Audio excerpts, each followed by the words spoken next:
C'est arrivé cette semaine. David Abiker. Donald Trump a-t-il réellement perdu des points dans le débat qui l'opposait lundi à Hillary Clinton? Comment les Américains qui rejettent l'establishment et ce que représente la candidate démocrate l'ont-ils jugé? Je pose ce matin la question à Roger Cohen. Roger Cohen, bonjour. Bonjour David. Merci d'être avec nous en duplex sur Europe 1, avec nous en duplex de New York, éditorialiste au New York Times. Roger Cohen, on va parler de ce débat, mais avant cela, coup de théâtre comme souvent dans les campagnes américaines. Depuis hier, Hillary Clinton accuse Donald Trump d'avoir fait du business avec Cuba alors que c'était interdit, alors qu'il y avait un embargo. Est-ce que c'est un péché capital dans une telle campagne? Non, je ne crois pas que ce soit un péché capital parce que Donald Trump a déjà fait tant de choses qui démontrent que c'est un businessman malhonnête. Il y a beaucoup de gens qui ont travaillé pour lui qui n'ont jamais été payés. Peut-être que briser l'embargo avec le Cuba, c'est un peu de plus, mais pour les gens qui le soutiennent, je pense qu'ils savent à ce point-ci. Je pense que tous les Américains savent qui est cet homme. Et pour au moins la moitié des États-Unis, c'est évident que c'est pas un homme qui devrait avoir son bureau à la Maison-Blanche. Mais pour les autres, il reste un candidat viable. Donc, moi, je crois pas que ceci changera de manière très claire le résultat. Roger Cohen, j'en viens au débat de lundi dernier. Tous les observateurs disent que Trump n'a pas gagné. Est-ce que c'est votre avis? David, il a commencé assez fort sur vraiment l'unique thème qu'il a, c'est-à-dire sur la libre-échange, le commerce extérieur, et est-ce que les États-Unis ont été trop accueillants vers la Chine, vers le Mexique, et la perte de post-travail dans des États comme l'Ohio et le Michigan. Et Hillary Clinton a beaucoup changé d'avis sur ce dossier-là, donc il a marqué des points. Mais après ça, je dirais, les premières 20 minutes, vraiment, sa performance a été lamentable. Donald Trump est très paresseux. Il est très, très paresseux. Il est dans cette campagne depuis plus d'une année maintenant. Peut-être qu'il a commencé en pensant qu'il n'irait pas trop loin. Mais maintenant, après tout ce temps, il n'a jamais étudié un dossier. Vraiment jamais. Et Hillary Clinton, elle était calme. Elle était cohérente. Lui, il était agressif, incohérent. Si on juge d'une manière conventionnelle, oui, elle a gagné. Mais comme c'est une campagne qui n'est pas du tout conventionnelle, ce que ça veut dire, c'est à débattre.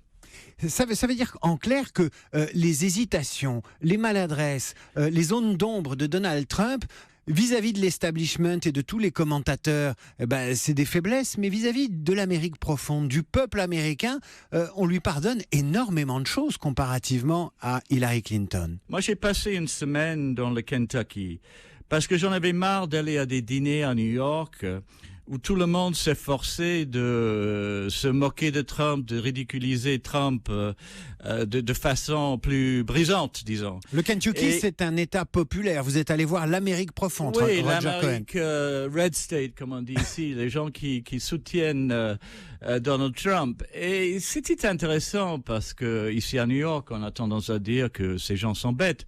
Évidemment, ils sont pas bêtes du tout. Ils en ont marre, ils n'aiment pas Hillary Clinton, ils veulent le changement. Hillary Clinton, c'est pas vraiment le changement. Mais il y avait plusieurs qui m'ont dit, c'est vrai, Donald Trump, avec sa main sur le bouton nucléaire, c'est inquiétant. Et c'est possible qu'il nous mènera dans la guerre.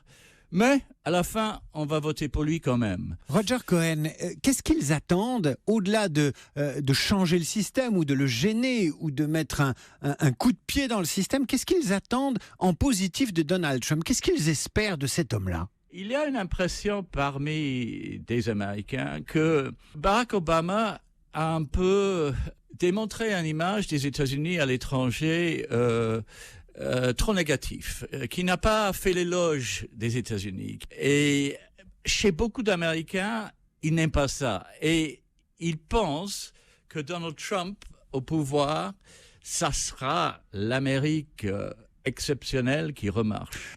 Donald Trump, on le compare parfois à Reagan. Et la présidence Reagan a été une réussite. Roger Cohen, est-ce qu'on a une idée de la façon dont un électorat d'habitude acquis aux démocrates, je pense aux Afro-Américains, je pense aux Chicanos, aux minorités, est-ce que cet électorat est totalement acquis à Hillary Clinton ou est-ce que là encore on peut avoir des surprises? Non, David. Les gens ne se fient pas à elle. Les Clinton sont autour de la Maison-Blanche depuis un quart de siècle. Ils ont une fondation qui a fait beaucoup de bonnes choses, mais où parfois on trouve que c'est pas très clair où va l'argent. Les jeunes ne se motivent pas, jusqu'à maintenant au moins, pour elle. Et ça, c'est un danger pour elle. Roger Cohen, l'année dernière, à la même époque, personne ne pariait sur Trump. Est-ce que les journalistes américains ont fait leur autocritique? Oui, il y a eu beaucoup d'autocritique, David, parmi les médias. Et nous, par exemple, le New York Times, on a longtemps hésité à utiliser la parole lie. He's a liar, he's lying. Il ment, c'est un menteur. On disait que c'était pas exact, on disait que il jouait avec la vérité, etc., etc. Et maintenant, depuis un mois, plus ou moins, on est beaucoup plus direct. Quand on dit ment, on dit qu'il ment. Roger Cohen, il y aura un nouveau face-à-face Trump-Clinton le 9 octobre prochain. Trump, est-ce qu'il va se corriger? Il a promis d'attaquer Hillary Clinton encore plus fort, beaucoup plus fort. Il menace tout le temps de parler des infidélités de Bill Clinton. Est-ce qu'il le fera? C'est possible. Je pense pas que ce sera une bonne idée. Mais ça paye dans un débat d'évoquer auprès d'Hillary Clinton les infidélités de son mari, les mensonges de son mari. Est-ce que ça c'est payant pour le téléspectateur américain? Je sais pas quelle serait la réaction de Hillary. Je suis sûr qu'elle est préparée pour cela. Elle était très très bien préparée pour le premier débat. Je pense qu'elle sera préparée. Ma réponse est non, ça serait pas payant. Roger Cohen, ma dernière question, elle est toute simple. Est-ce que vous pensez que Hillary Clinton va être élue présidente des États-Unis? Ou est-ce que, puisque je vous entends et je comprends ce que vous nous dites, mais est-ce que vous redoutez que Donald Trump le soit à sa place? Moi, j'ai un sentiment de malaise, David. Je me sens pas confiant. C'est peut-être que j'étais à Londres pendant Brexit et je pense qu'il y a beaucoup de gens qui sont pas contents et qui n'ont pas voté, qui vont voter pour Trump. Et moi, j'ai un sentiment que je n'aime pas, qui pourrait gagner. Roger Cohen, merci à vous d'avoir été avec nous en duplex de New York ce matin. Je rappelle que vous êtes éditorialiste au New York Times. Un grand merci, Roger Cohen. Merci à vous, David.